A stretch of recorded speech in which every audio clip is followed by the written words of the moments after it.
Hello super friends. धीरे धीरे से ही सही लेकिन डीसी भी अपना एक विजन बनाता हुआ दिख रहा है। इधर पीसमेकर को काफी पसंद किया गया और कुछ टाइम में द रॉक यानी ड्वेन जॉनसन भी ब्लैक एडम मूवी लाने वाले हैं, जिसके लिए काफी ज्यादा एक्साइटमेंट है क्योंकि एमसीयू में भी इस टाइम मैजिक चल रहा है और ब्लैक एडम भी मैजिकल कैरेक्टर है और इसीलिए ब्लैक एडम के ऊपर भी शोडाउन्स बनाने का टाइम आ गया है। इससे पहले मैं ब्लैक एडम वर्सेस सुपरमैन बना चुका हूँ जिसको आप लोगों ने काफी ज्यादा पसंद किया था, तो इसीलिए आज मैजिक और स्ट्रेंथ बेस्ड दो एंशिएंट कैरेक्टर के बीच का शोडाउन देखने वाले हैं। एक तरफ है ब्लैक एडम तो दूसरी तरफ है ruin king Thor. Normal Thor को इसलिए नहीं लिया क्योंकि उसका मैजिक गेम उतना स्ट्रांग नहीं है जितना र्यून किंग थॉर का है, तो बेस्ट वर्सेस बेस्ट की फाइट के लिए तैयार हो जाइए। और अगर किसी को ये लग रहा है कि ब्लैक एडम ज़्यादा पावरफुल नहीं है तो यार ब्लैक एडम बहुत ज़्यादा पावरफुल है जिसके पास अनलिमिटेड मैजिकल पावर्स हैं। द रॉक की मूवी में आपको देखकर पता चल भी जाएगा अगर डीसी वालों ने ठीक से दिखाया तो, क्योंकि कॉमिक्स में ब्लैक एडम को विजर्ड से पावर ऑफ शेज़ाम मिली जिसमें पावरफुल इजिप्शियन गॉड्स की पावर्स भी इंक्लूडेड थी। ब्लैक एडम ने अपनी फैमिली की ट्रेजेडी की वजह से वॉयलेंस का रास्ता अपनाया। एडम एक एंटी हीरो की तरह है जो जस्टिस के नाम पर आंख के बदले आंख के कॉन्सेप्ट को मानता है और अगर कोई उसके मिशन के रास्ते में आता है तो ब्लैक एडम अपने पंचेस पुल नहीं करता है, पूरी ताकत लगाकर जान से ही मारने पर विश्वास करता है। डीसी यूनिवर्स के बहुत सारे पावरफुल सुपर हीरोज और सुपर विलेंस को ब्लैक एडम ने नानी याद दिला दी है, जैसे एक फाइट में शेज़ाम को पीट कर उसने उसका हाथ तोड़ डाला। एटम स्मैशर जो कि ब्लैक एडम मूवी में भी नजर आएगा, काफी जाइंट साइज वाला, उसको ब्लैक एडम ने एक बार गोल गोल घुमाकर दोनों हाथों से फेंक दिया था। एक फाइट में थोड़ी देर के लिए सही but hand to hand combat में सुपरमैन को भी पीट दिया था। ब्लैक एडम के पंचेस की स्ट्राइकिंग पावर को इतना ज्यादा इंपैक्टफुल बताया गया है जितना डायनासोर्स को एक्सटिंक्ट करने वाले एस्टेरॉइड भी इंपैक्टफुल नहीं थे। बिली बैट्सन ने जब एक बार द विजर्ड की जगह ले ली थी तो एक फाइट में उसको भी नॉकआउट कर डाला था और ये सब तो नेक्स्ट फीट के आगे छोटे लगने लगेंगे क्योंकि एक बार डेथ से भी फाइट की ब्लैक एडम ने और मार मार के उसको भूत बना दिया। स्ट्रेंथ के अलावा स्पीड भी खतरनाक लेवल की है। एक बार एक फाइट में फ्लैश को ब्लैक एडम को टच एंड पंच करने के लिए काफी ज्यादा मेहनत करनी पड़ रही थी। बड़े बड़े डीसी सुपर हीरोज के अटैक्स को भी ब्लैक एडम आराम से झेल चुका है। एक बार गुस्से से भरे सुपरमैन के अटैक से भी सर्वाइव कर गया और डॉक्टर फेट के तो एक बार एक बहुत पावरफुल मैजिकल अटैक से उसकी हंसी ही छूट गई थी।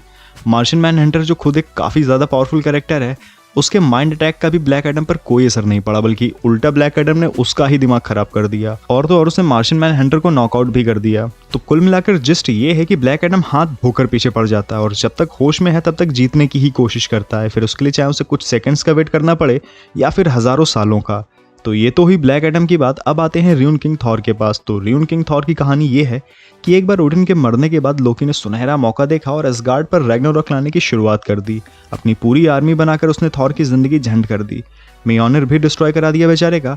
थॉर ने लाख कोशिशें कर ली पर लोकी और रैग्नारोक का कोई सोल्यूशन मिल ही नहीं रहा था, तो उसने ओडिन की विजडम पाने का डिसाइड किया और एंशिएंट रून मैजिक सीखने का भी।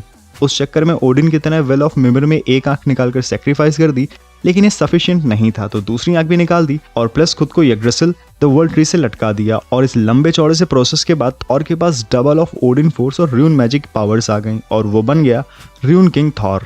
और अब तबाही मचाने का टाइम थॉर का था, तो उसने सामना किया मैंगॉक, एक ऐसा मॉन्स्टर जिसमें 1 बिलियन सोल्स की स्ट्रेंथ थी। मैंगॉक को ओडिन लेवल 20 भी माना जाता है, जिसको र्यून किंग थॉर ने एक हाथ से पहले रोका और फिर मैजिक से उसका एग्जिस्टेंस ही इरेज कर दिया। लोकी की आर्मी को मारकर र्यून किंग थॉर ने लोकी का सिर बॉडी से अलग कर दिया और मैजिक से इसके बावजूद भी लोकी को जिंदा रखा।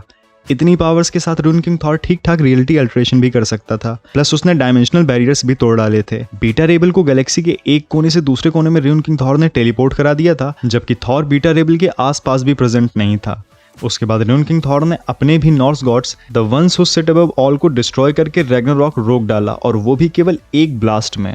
तो ब्लैक एडम और र्यून किंग थॉर दोनों की पावर्स देखने के बाद अगर इनमें से विनर चूज करना हो तो मेरे ख्याल से र्यून किंग थॉर का मैजिक काफी ज्यादा पावरफुल है। और सबसे इंपॉर्टेंट पावर जो उसकी मुझे लगती है इस फाइट में कि नॉर्स र्यून मैजिक की वजह से ruin king Thor past and future की चीजें देख सकता है और प्रेजेंट कंट्रोल कर सकता है। लोगों का एग्जिस्टेंस भी इरेज कर सकता है केवल टच करके। अब ऐसा नहीं कि ब्लैक एडम का कोई चांस नहीं है। अगर नॉर्मल थॉर के साथ फाइट हो तो मेरा पर्सनल ओपिनियन है कि ब्लैक एडम झुकेगा नहीं, पर इस शोडाउन में मैंने नॉर्मल थॉर नहीं लिया क्योंकि कॉमिक्स में नॉर्मल थॉर की पावर्स को इतना फ्लक्चुएट किया जाता है कि समझ में नहीं आता कि कौन सी पावर इंक्लूड करें और कौन सी ना करें। कभी कभी किसी मीडियोकर कैरेक्टर को पावरफुल दिखाने के लिए मार्वल कॉमिक्स में हर किसी को थॉर को हराते हुए दिखाते हैं और दूसरी तरफ ब्लैक एडम को पावर्स मैजिक बैकग्राउंड से मिली थी, तो इसीलिए मैजिक और स्ट्रेंथ में थॉर का र्यून किंग थॉर वाला वर्जन ही सही लगा मुझे।